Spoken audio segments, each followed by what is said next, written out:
உடுமலைப்பேட்டையில் மகேந்திரன் என்பவர் காவல் உதவி ஆய்வாளராக உள்ளார். இவர்தான் வெட்டி படுகொலை செய்யப்பட்டுள்ளார். இது எப்படி நடந்தது என்றால், இவர்கள் மூர்த்தி, அவருடைய மகன் மணிகண்டன், தங்கபாண்டி ஆகிய மூவரும் மது அருந்தி உள்ளனர்.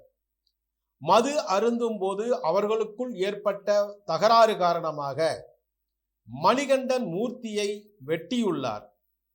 இது பற்றி போலீசுக்கு தகவல் தெரிவிக்கப்பட்டது. அப்போது காவல் உதவி ஆய்வாளர் மகேந்திரன் அங்கு வந்தார்.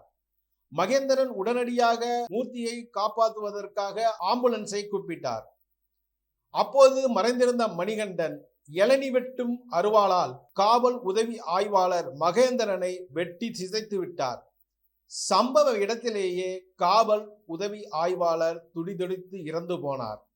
இப்பொழுது 6 தனிப்படைகள் அமைக்கப்பட்டு போலீஸ் வேட்டை தொடர்கிறது.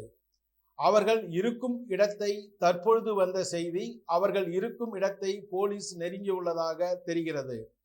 இதற்கெல்லாம் முதல் காரணம், முழு காரணம் குடிதானே குடியை கெடுக்கும். தகப்பன் மூர்த்தி, அவர்கள் பிள்ளைகள் 2 பேர். மணிகண்டன் அவனுடைய பையன், அவனே வெட்டியிருக்கான் அப்பனை. இன்னும் சற்று நேரத்தில் அவங்கள நெருங்கிட்டாங்க போலீஸு. கூடிய சீக்கிரத்தில் கைது பண்ணிடுவாங்கன்னு போலீஸ் வட்டாரங்கள் தெரிவிக்கின்றன. நன்றி, வணக்கம்.